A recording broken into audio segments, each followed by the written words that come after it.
Bueno, eskerrik asko, Digna, muchas gracias. Da gusto encargar a los y las ponentes bueno, temáticas diferentes, pero que sean tan formales, ¿no? Y que respondan a lo solicitado. Tenemos 40 minutos para entablar un debate y, sobre todo, que vosotras y vosotros dirijáis preguntas, comentarios, dudas, debates. Yo solamente tengo una pregunta para romper el hielo y quisiera saber dónde comprar una cortadora láser eficiente, Digna. Bueno, una chorrada. ¿Quién va? Apa, egunon eta eskerrik asko guztioi. Bueno, al hilo de la última intervención, pero que está relacionado con todo lo que habéis comentado todas y todos, bueno, la pregunta, o más compartir una decepción permanente, pero bueno, voy a plantearlo en positivo, una pregunta, a ver cómo lo enfocaréis vosotras y vosotros. Yo tengo un poco el sentimiento, al hilo de lo que has comentado, lo ha comentado la última ponente, de el síndrome este del rey desnudo, ¿no? Que muchas personas, yo creo muchos profesores y profesoras vemos que hay un montón de modas que se ponen, pues que toca, Steam en este caso, sin quitarle ningún valor, ¿eh? Pero eso, modas que vienen y van, y en educación pasa mucho eso, ¿no? Hay muchas cosas que se ponen de moda, que si no te subes a ese tren parece que tu escuela se queda descolgada. Y luego eso, que hay una parte importante del profesorado con un espíritu crítico que está viendo que esto de que la formación por la que tenemos que pasar todos y todas, que no digo que no haya que pasar, pero que la prioritaria sea la formación, por ejemplo, basada en una multinacional como Microsoft, cuando tenemos prioridades a nivel de educación ecosocial, de aprender a trabajar cooperativamente, de un montón de aspectos que tienen que ver con los valores y con la ética, y que yo creo que muchas veces tenemos la sensación de, hostia, aquello de que lo comentas con el de al lado, sí, yo también lo veo así, en otro entorno también sí estoy de acuerdo, pero el espacio de participación del profesorado es muy limitado en el sistema. Entonces estamos exigiendo al alumnado que se rebelen ante aquello que no consideran justo y que construyan un mundo basado en una serie de valores, y aquí a nosotros nos toca... No estoy diciendo para nada que no tengamos que formarnos en eso, pero que ¿dónde están los espacios de indignación también del profesorado? ¿Cómo se puede canalizar todo eso en un modelo que es muy vertical en cuanto a identificar cuáles son las necesidades del profesorado, ergo de la sociedad, en el que no tenemos espacio de participación apenas, ¿no?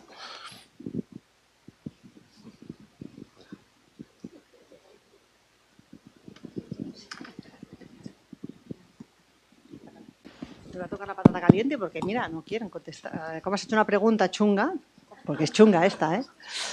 A ver, yo creo que, antes lo hablábamos con Yayo, la coherencia total es imposible ahora mismo, es verdad. O sea, la coherencia total es imposible.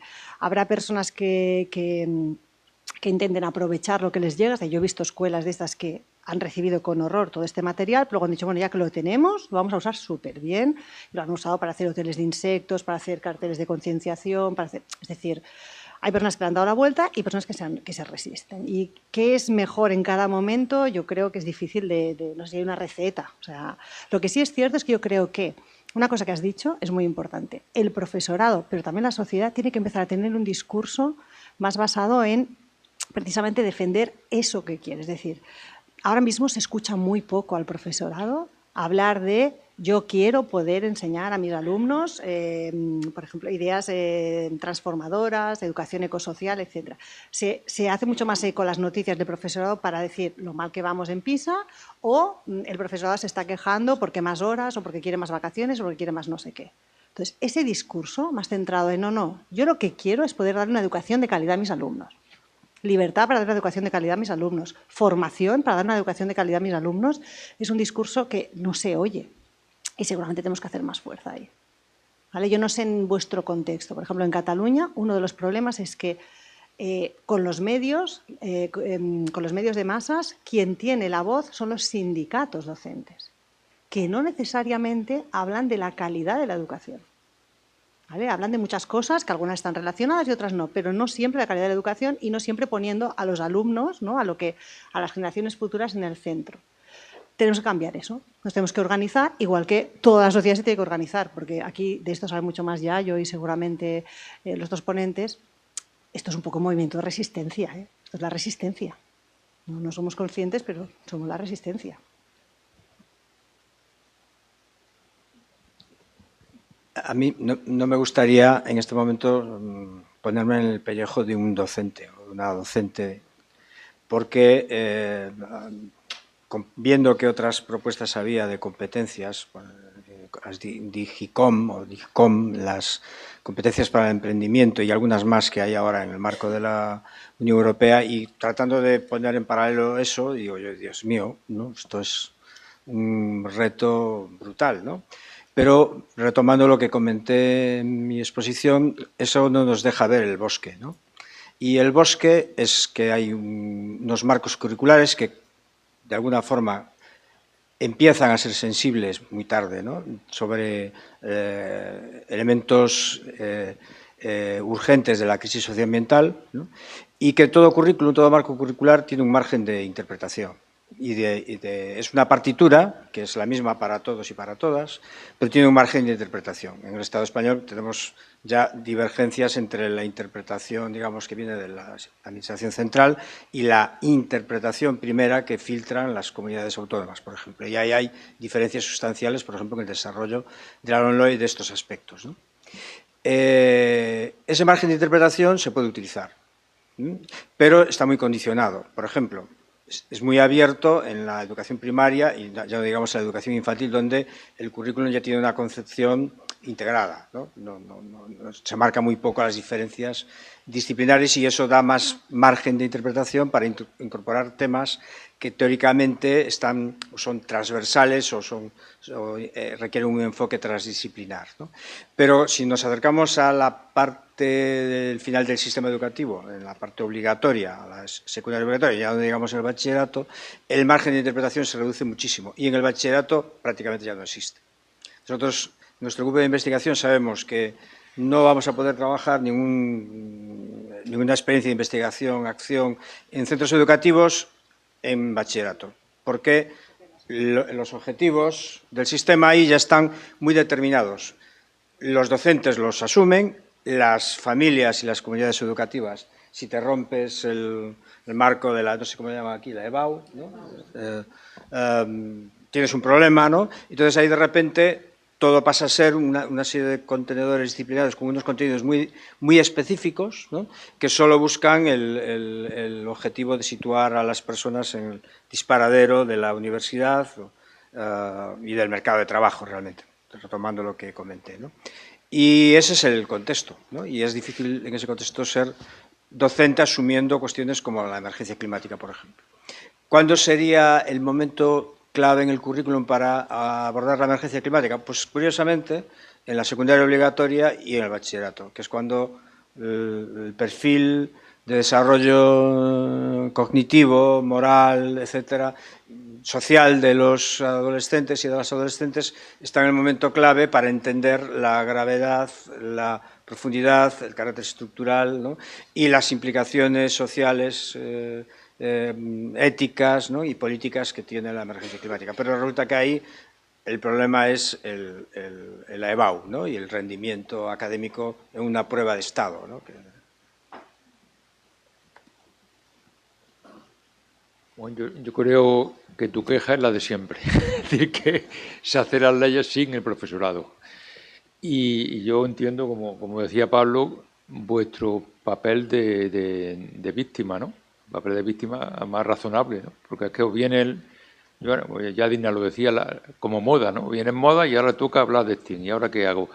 Yo creo que un poco de rebeldía, que en nuestro campo hace falta mucha rebeldía, e intentar, dentro del margen de maniobra, que la LOE en cierta forma pues sí da ese margen, hacer lo que pueda cada uno para estos objetivos, intentar aliarse con otros compañeros y al final ir de abajo arriba, porque los de arriba no hacen caso, la familia tampoco creo que sea muy difícil convencerla de que los objetivos que nos estamos planteando, porque lo están viendo, cada uno está sufriendo las consecuencias de cambio climático y otros cambios, evidentemente, y la gente ya empieza a verle la oreja al lobo. Por ejemplo, el tema de la sequía, aquí no, pero en Cataluña y en Andalucía era un problema de supervivencia ya. Entonces, es aprovechar estas oportunidades para decir, estos contenidos tenemos que abordarlos y, por supuesto, como decía Digna, desde una mínima rigurosidad desde la disciplina. Entonces, es un reto que tenéis, otro más, pero que tenéis un poco que pasar de tantos cambios y hacer lo que creéis que objetivamente debéis hacer.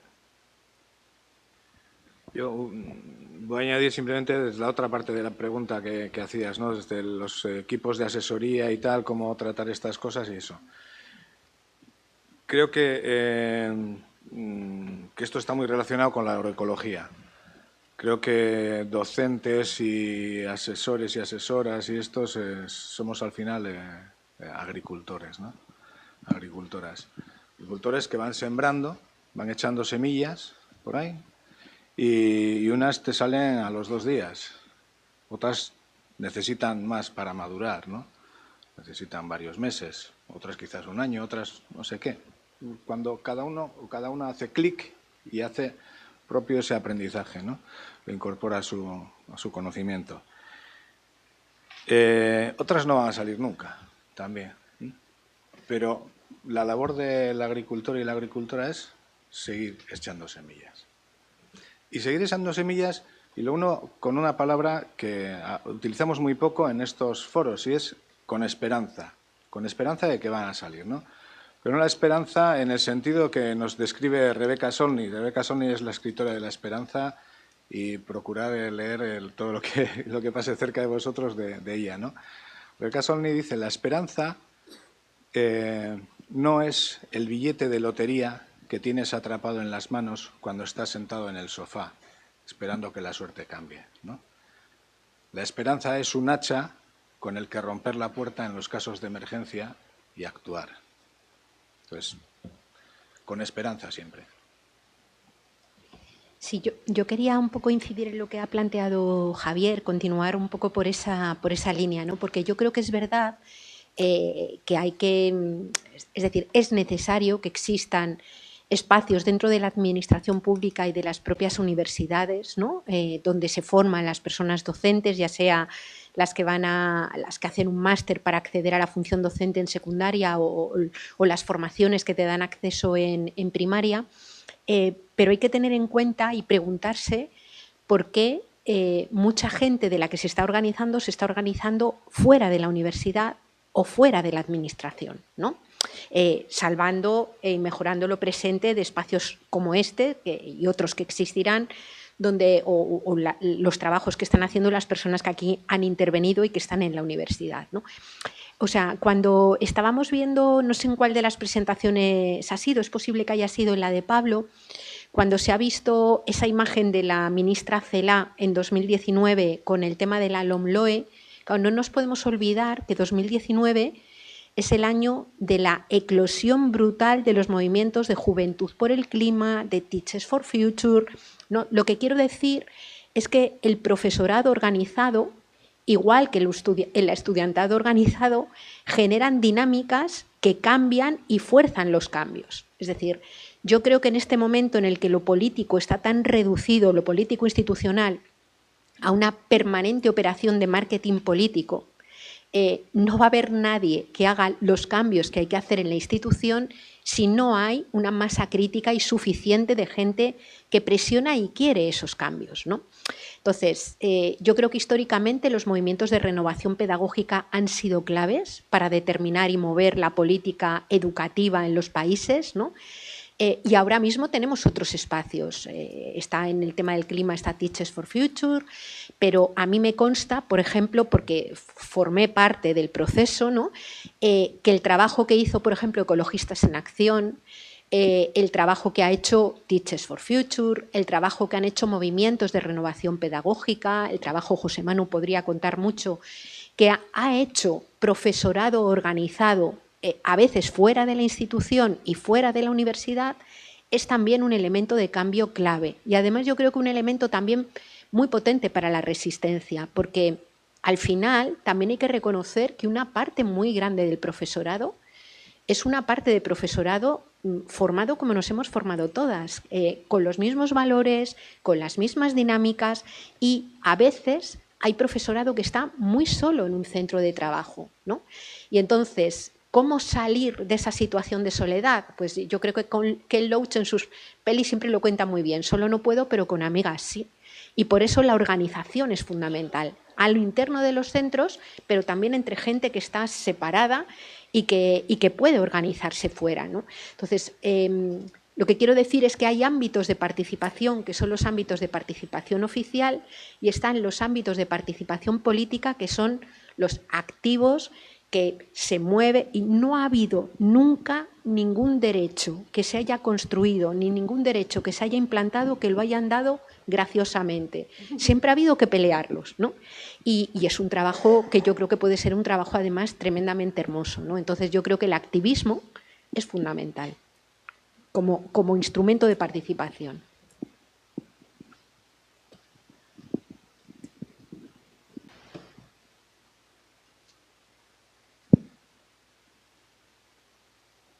¿Quién se anima?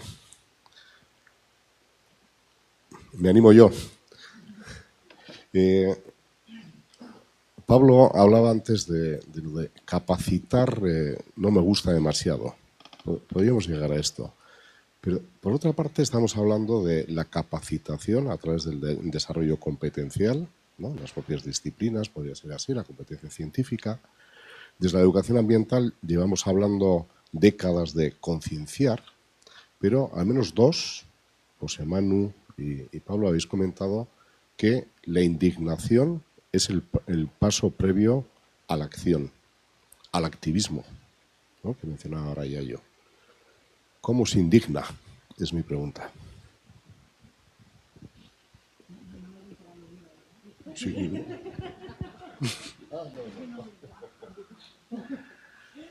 Hay un libro de Hessel, Indignaos, ¿no?, que salió en 2011 y estaba al hilo de todos estos movimientos de la primavera revolucionaria, el movimiento 15M, el movimiento de Wall Street, ¿no?, un montón de reacciones que se habían dado socialmente ahí, ¿no? Y el título del libro, Indignaos, ¿no? Y San Pedro, el escritor, hizo el prólogo, y en el prólogo lo que dice es que solo tienes que mirar alrededor tuyo y vas a encontrar 100 temas, 100 motivos de indignación. Entonces, es abrir, enseñar, mostrar, eso hay, ¿no?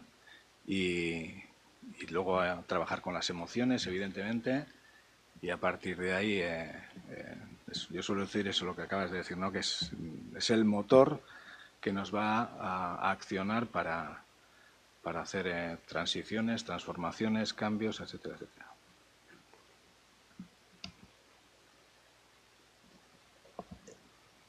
En el 19, justo antes de la pandemia, hicimos un seguimiento estábamos haciendo un seguimiento de un grupo de adolescentes de Teachers for Future, de allí de Santiago de Compostela, y sin quererlo nos pilló la pandemia y perdimos ahí la conexión con la mayor parte de ellas, porque casi todas, por cierto, eran mujeres, y si os dais cuenta, el movimiento climático que desató la figura de Greta Thunberg era un 70-80% femenino, fundamentalmente, eran adolescentes, mujeres, ¿no?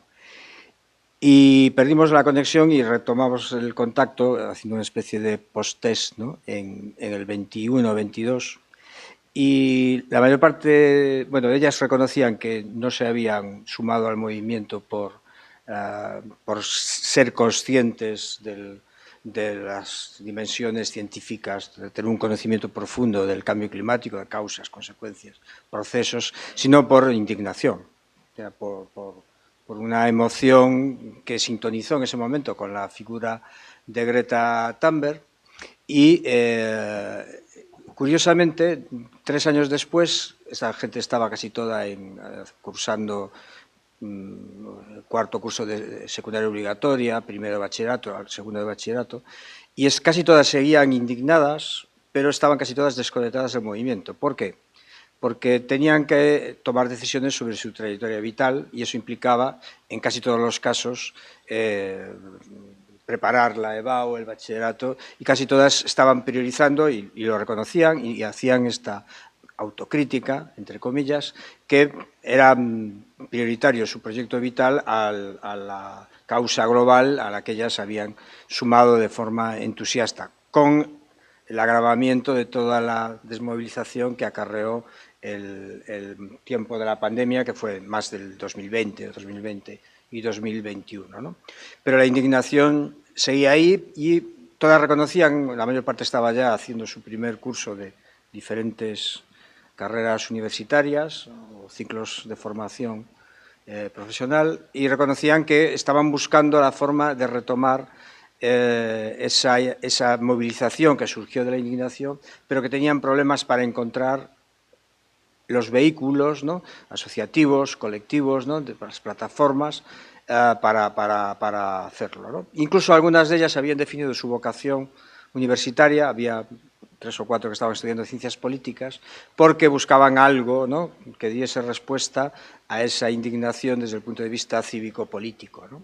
Yo creo que es interesante, pero yo lo que percibo a nivel de lo que me toca como docente, formador de estudiantes de educación social y de pedagogía, es que hay cierta indignación, pero también muchas actitudes nihilistas o de sobredeterminación, ¿no?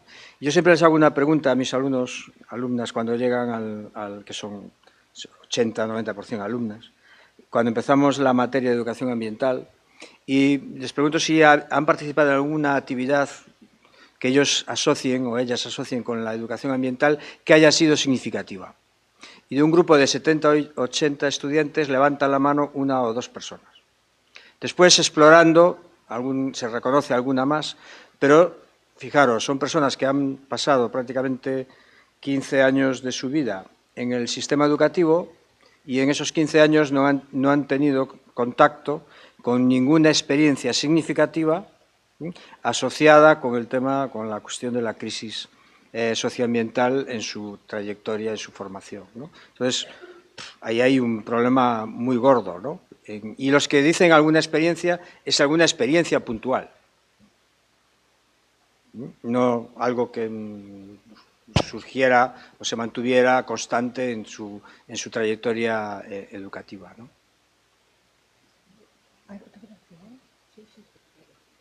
Sí. No, yo quería decir una cosa con esto de indignados, que indignados sí, pero también tenemos que ser conscientes de que el cambio del mundo tiene que seducir. Porque es que un cambio del mundo que viene solo de la ira y del enfado, que tenemos razones, o sea, como decía Sabina, para enfadarnos sobran los motivos, ¿eh? Pero yo también diría maravillaos, porque es que yo creo firmemente que ganaríamos mucho en un mundo que cumple con estas cosas que estamos diciendo, ¿eh? La mayoría, obviamente hay unos que les iría mucho peor, pero tampoco son tan felices, ¿eh? O sea, acumular riquezas no es una cosa tan fácil, no se vive tan bien como parece. Cuidado, porque a veces también tenemos la sensación. En ese sentido, ¿qué quiero decir con eso?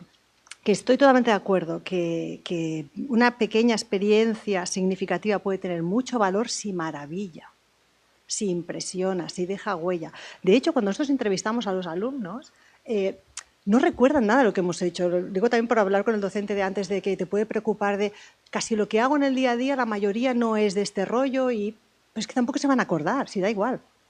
Pero si haces una experiencia, a lo largo de la educación que sea realmente significativa, por ejemplo, tú haces una PS con tus alumnos en los que tengan que descubrir un proyecto de recuperación de tecnologías ancestrales, hablando con gente de otros países que han venido aquí, hablando con gente mayor, y se acuerdan de eso. No se van a acordar de las 20.000 horas de matemáticas o de no sé qué más tradicionales, con lo cual, afortunadamente, tampoco deja un peso tan grande si realmente han conseguido maravillarse. Y quiero decir que a mí me preocupa con que la educación ambiental se vuelva sistema. Me preocupa mucho. Yo, por ejemplo, siendo polémica, no sé si veo lo de una asignatura, por ejemplo, de educación ambiental, porque porque me da un miedo una asignatura en la que se imparta teóricamente esto y los alumnos tengan que responder un examen tipo test diciendo ¿cuáles son las 4 competencias de la Greencom? ¿Cuáles no sé qué, no sé cuánto? Nos ha pasado también con lo del género. En el momento que se asimila, la gente joven lo rechaza porque lo ve sistema, lo ve woke, lo ve antiguo. Es decir, lo ve esto que me tengo que estudiar y vomitar en el examen. Entonces, lo que necesitamos es experiencias vivenciales que te maravillen y te enseñen que yo me he sentido súper bien limpiando el río, o yo me he sentido súper bien concienciando sobre los microplásticos, haciendo una campaña. Yo me he sentido súper bien haciendo una auditoría ambiental en mi cole y viendo que al final del año hemos ahorrado no sé cuánto CO2. Y eso es lo que quiero en mi vida y ya buscaré las maneras de canalizarlo vía el activismo, vía lo que sea. El problema es que en toda la educación no tengan ninguna experiencia así. Por tanto, sí, está muy bien que se indignen, pero yo os diría que como docentes lo que necesitamos es que se maravillen haciendo esto alguna vez. Sí, yo quería... Sí, yo quería plantear una cosa que viene al hilo de esto, que me viene preocupando, vamos, o le vengo dando vueltas desde hace algún tiempo a ver si soy capaz de... O sea, a mí lo que me preocupa también es que establezcamos polarizaciones entre la rabia y la indignación y la maravilla, porque no son cosas, quiero decir, voy a ver, bueno, por un trabajo que estoy haciendo, llevo un montón de tiempo yendo a diferentes ámbitos y haciendo la pregunta a grupos de gente, casi todas, unas son jóvenes, otras son adultas, haciéndoles la pregunta, a ver, date 5 minutos de introspección personal, piensa en alguna decisión o en algún cambio importante que has tomado en tu vida y no se trata de que compartas, pero ¿cuál fue el sentimiento, la emoción o la vivencia que te obligó a tomarla, ¿no? Las listas de cosas que suelen salir son algo parecido a aburrimiento, soledad, obligación, dolor, abandono, desamor, tristeza, a veces amor, ¿no? Lo que quiero decir con esto es que las personas no siempre estamos felices o no siempre tenemos dolor, sino que, o sea, no hay propuesta política posible que pueda prometer felicidad permanente, porque hasta cuando tienes las condiciones materiales para poderlo hacer, se te muere un hijo, pierdes a tu padre, te deja plantada la persona de la que estás enamorada, es decir, y eso es también parte de la propia vida, ¿no? Creo que hay un momento en el que hay una especie de japicracia, de dictadura de la japicracia, que es terrible, ¿no? Lo promete el mercado, pero a veces también ha teñido una cierta propuesta de cierto sector del activismo o de la educación ambiental que planteaba no se pueden contar cosas terribles, no se pueden compartir cosas terribles porque va a agobiar, porque si se tiene miedo, el miedo paraliza. Y no es cierto, el miedo no paraliza, el miedo solamente paraliza si estás solo y no sabes hacia dónde correr. Pero si no, el miedo, la rabia, el dolor, son emociones que nos pueden convertir en agente político, ¿no? Entonces, y es más, desde esos detonantes conectamos también con la maravilla, ¿no? Rebecca Solnit, antes hablaba de ella José Manu, ¿no? En un libro maravilloso que se llama Un paraíso en el infierno, aborda un montón de procesos terriblemente duros, ¿no? Cuenta cómo se abordaron y lo que demuestra es que en la mayor parte de las veces, después de una circunstancia horrible o a la vez, lo que surge son brutales redes de cooperación y que muchas de las personas que han vivido esos momentos recuerdan a toro pasado aquellos momentos de activación como los momentos más significativos, incluso más felices de sus vidas, ¿no? Yo no estoy haciendo una apología del chunguismo, ¿no? No quiero decir esto. Lo que quiero decir es que las personas somos complejas.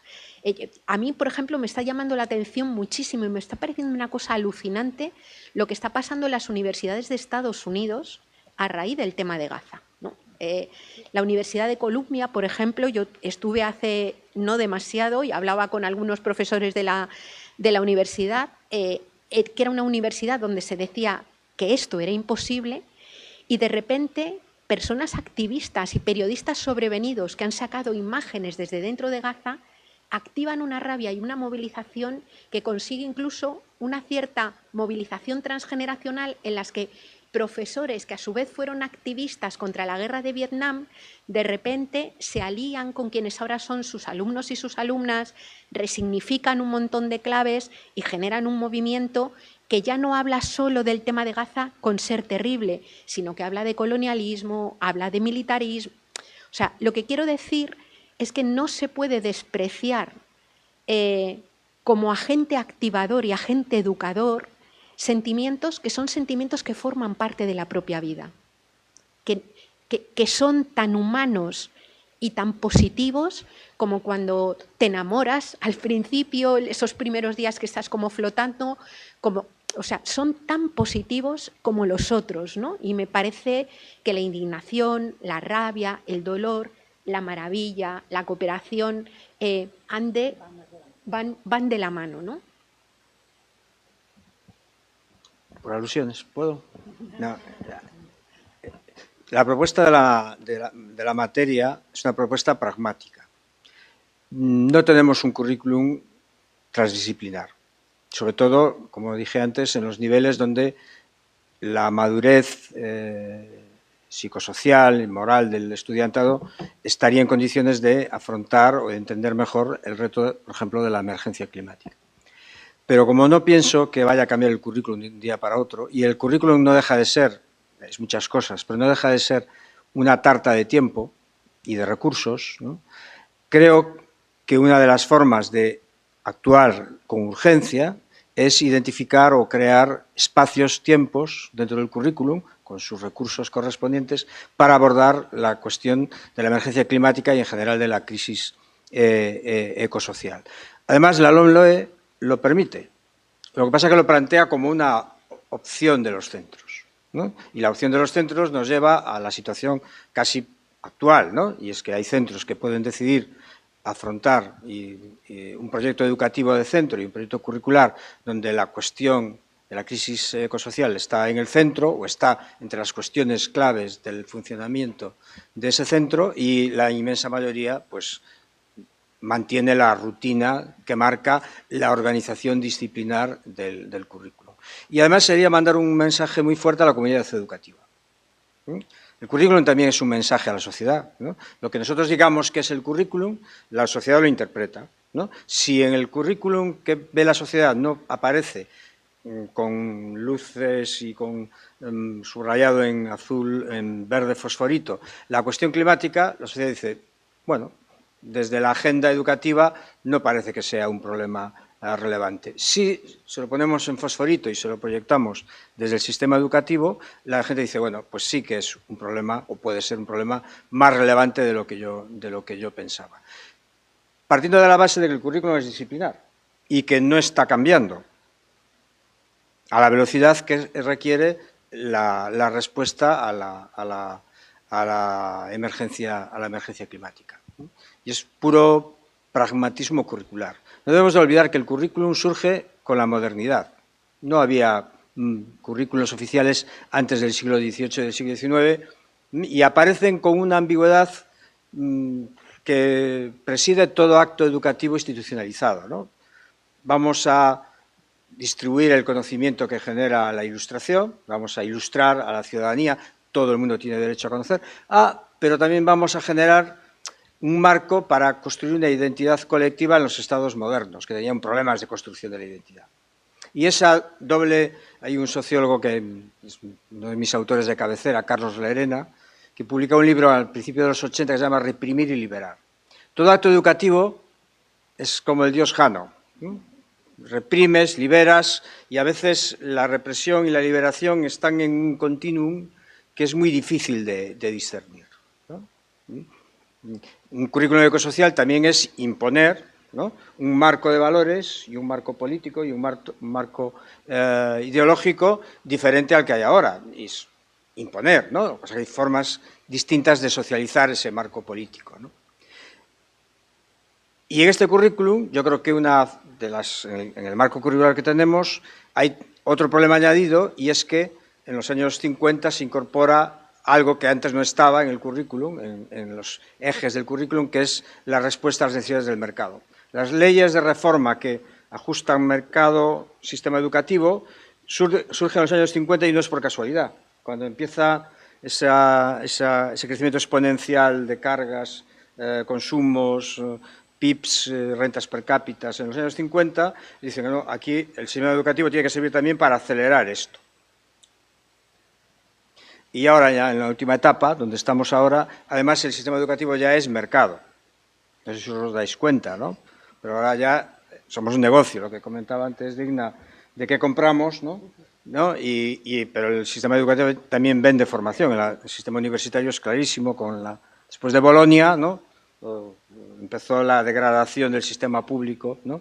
de universidades en nuestro país, pero en otros también de Europa, y ahora también la educación es ya mercancía, ya no es solo al servicio del mercado, sino es ella misma una mercancía. Y en este contexto, una solución de emergencia, ¿no?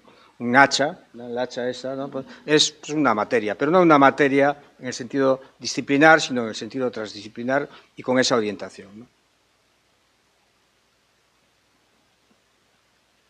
Yo por rematar un poco lo que se está aquí diciendo, yo creo que una salida, como han dicho mis compañeros, es romper el currículum de clase y salir con esa experiencia, dijéramos, dicotómica de placer y a indignación, ¿eh? Yo he hecho con mi estudiante de educación social, el curso pasado lo llevé a recoger con las pinzas toda clase de residuos en los alrededores de la ciudad y después lo llevé a una granja escuela en un sitio ideal. Entonces, vivieron esos dos momentos y creo que hay que ir un poco en el sentido, después no van todos, pero lo que decías tú, sembrar. Y esa experiencia, yo le digo siempre, olvidaréis de mí, pero acordaréis de esto. Y últimamente lo llevé simplemente a pasear por la acera por el río Darro, muy cerca de la Alhambra. ¿Y qué vamos a hacer allí? Digo, despertar los sentidos. Le digo, apreciar el silencio, oler, tocar, ver. Y ese tipo de experiencia, para quien no lo haya tenido, el problema es el alejamiento del origen de la vida. Bueno, lo habéis dicho, poner la vida en el centro. El huerto escolar, también estamos poniendo, muchos de aquí lo habréis puesto en marcha. Son experiencias para ellos que no reconocen alimentos, pues son de Mercadona, de Eroski, aquí o de donde sea. No saben el origen y el placer de sembrar, de ver la evolución, los comedores escolares, poder vincularlo a alimentos ecológicos. Son iniciativas que parten y muchas veces se suman los propios padres y madres de los niños. Entonces, ese tipo de experiencias, esos trascienden y no tenemos que refugiarnos en el currículum prescrito. Si queréis intervenir de forma muy puntual, por atrás. Bueno. Vale. Kaixo, eskerrik asko guztioi, esandakoagatik. Yo quería recordar un poco lo que estábamos hablando antes de la indignación, del proceso de estar maravilladas, ¿no? Para así actuar, ¿no? Y tener una cierta conciencia ecosocial. Pero me pregunto más cómo cómo empoderamos al profesorado para que estas experiencias de me acordaré de ti, esta vez que hice tal, ¿cómo hacemos esto? Que sea una experiencia práctica y que no se queden en estas ocasiones anecdóticas de aquel día hice tal. Porque también en esta sociedad que vemos TikToks o Instagrams de 10 segundos y nos quedamos con una experiencia, creo que se necesita también traerlo al día a día y que no se quede en experiencias. Y nada, quería comentar que me ha gustado mucho cuando Digna has dicho que este es un problema también transdisciplinar, pero bueno, necesitamos abordarlo con cierta conciencia en cada tema y profundizar. Muchas gracias.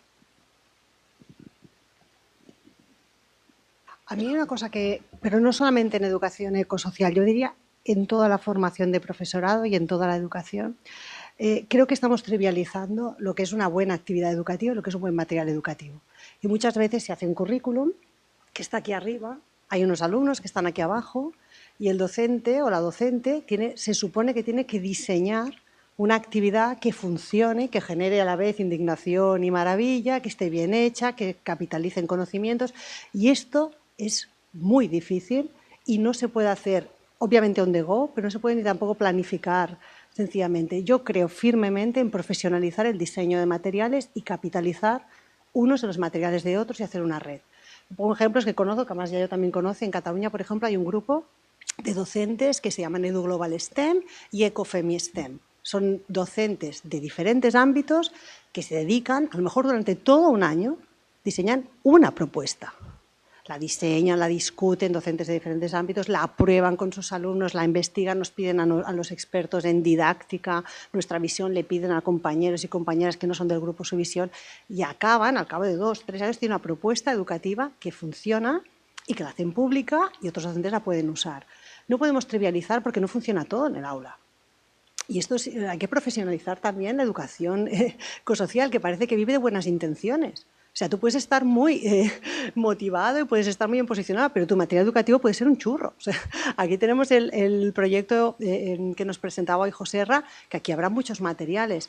Yo defiendo una educación tanto científica como STEM, como ecosocial, de calidad, profesional, bien probada, bien analizada, fundamentada en la teoría que sabemos que funciona, probada con los alumnos y facilitada al profesorado, porque tú le darás tu toque, eso está claro, y si sabes más, tirarás más de un lado, y si sabes menos, tirarás menos de otro, pero tiene que funcionar en sí misma. Y antes le comentaba a Yayo, este grupo de profesores hizo, por ejemplo, lo digo también para esta idea de podemos hacer experiencias de aulas sencillas, muy significativas. Este grupo quiso trabajar la gamificación en el ámbito ecosocial, que no suele trabajar. Porque, claro, estos temas son tan serios como vamos a hacer un juego. Y han hecho un juego súper interesante, que lo recomiendo muchísimo, está disponible online, que se llama, en catalán son 10 turnos hasta el colapso.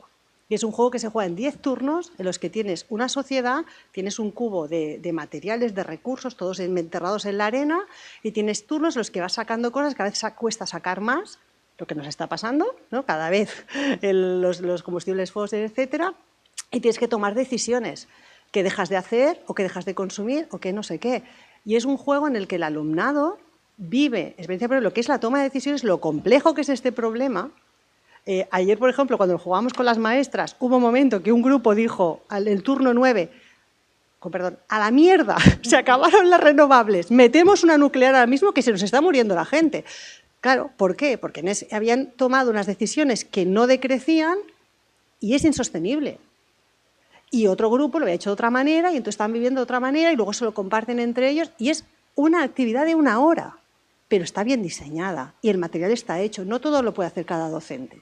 Yo creo que tenéis que trabajar en red y que no tenéis que confiar. O sea, el activismo es muy importante, pero el activismo no es conocimiento y no es profesionalización. Y me pasa igual con el tema de género. Por ejemplo, gente es una activista de género, pero no tengo ni flowers. Bueno, pues entonces no lo haremos bien. Entonces, hay que separar esas dos cosas y como docentes capitalizar en materiales bien diseñados.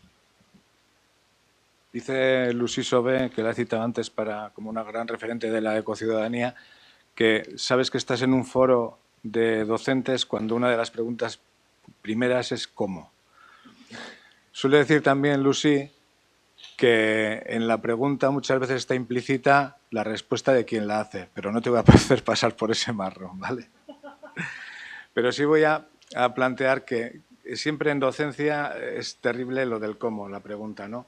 No voy a negar que es una pregunta importante, pero sí voy a negar que sea la más importante. La más importante es el para qué. La más importante es el para qué queremos formar, dar competencias, empoderar a los docentes o al alumnado. Y el cómo, en personas como las que llenáis esta sala, lo tenéis en vuestra mochila. En vuestra mochila os habéis cargado de experiencias, sabéis un montón de dinámicas, sabéis un montón de metodologías, sabéis un montón de agrupamientos, sabéis un montón de repartir tiempos, sabéis un montón de... El cómo lo tenéis en la mochila. Lo importante, desde mi punto de vista, es el para qué.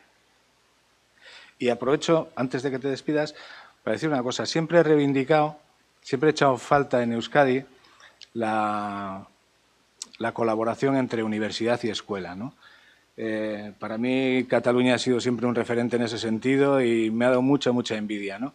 Esto es una manera de unir escuela y universidad y espero que pueda diversificarse en otras formas, en otros modelos y generar historias potentes. Sí, una cosita por compartir también. Bueno, yo trabajé durante unos cuantos años en una fundación que se llama FUEN, que tiene 3 colegios y que básicamente el trabajo, la apuesta ha sido la educación ecosocial, ¿no? Entonces, diseñamos la transversalización del currículo, lo probamos en los centros, estamos haciendo materiales. Bueno, yo ahora ya no soy directora de la fundación, pero continúo vinculada a ella, ¿no? Y al trabajarlo con los propios docentes de los centros, docentes con un fortísimo compromiso social, es decir, son colegios muy comprometidos desde hace decenios, ¿no? Al trabajar con los docentes nos encontramos con una cosa que fue un obstáculo tremendo al principio, ¿no? Y es ese síndrome, puede ser un síndrome también el síndrome de esto ya lo hacemos, ¿no? Es decir, había una convicción enorme por parte de los y las docentes de que tenían súper claro lo que era la crisis ecosocial y que hacían ya educación ecosocial, que lo único que estábamos haciendo era cambiar de nombre una cosa que ya se hacía, ¿no? Lo digo porque hay una parte muy importante que es la del trabajo con el profesorado. Yo creo que hay una parte muy grande del profesorado que corresponde y es lo mismo que somos el conjunto de la sociedad, ¿no? Y que explicar y contar, antes lo decía José Manu, no sé si fue José Manu, la Revolución Francesa o la Revolución Industrial desde la perspectiva ecosocial requiere a veces hacer esa deconstrucción de la que yo hablaba, de someter a crítica nuestra propia cultura. Y eso a veces es un shock incluso para el profesorado más majo y más comprometido, ¿no? Lo digo porque, bueno,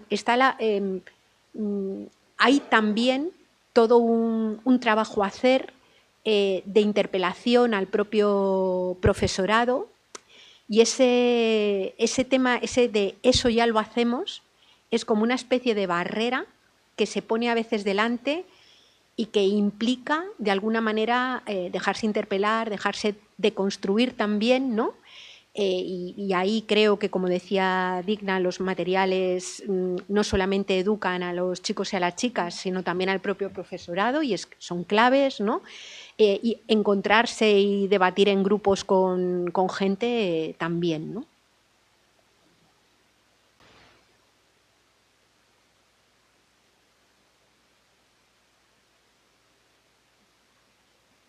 Sí, es alucinante. Bueno, pues vamos a despedir, bueno, con muy poquitos minutos de retraso, agradeciendo en primer lugar a los y las ponentes, bueno, chapeau, por mi parte matrícula de honor, agradeciendo a los servicios de multimedia del campus y de la facultad, agradeciendo a Berritzegune, al equipo que ha hecho posible todo esto, y a vosotros y a vosotras por la asistencia.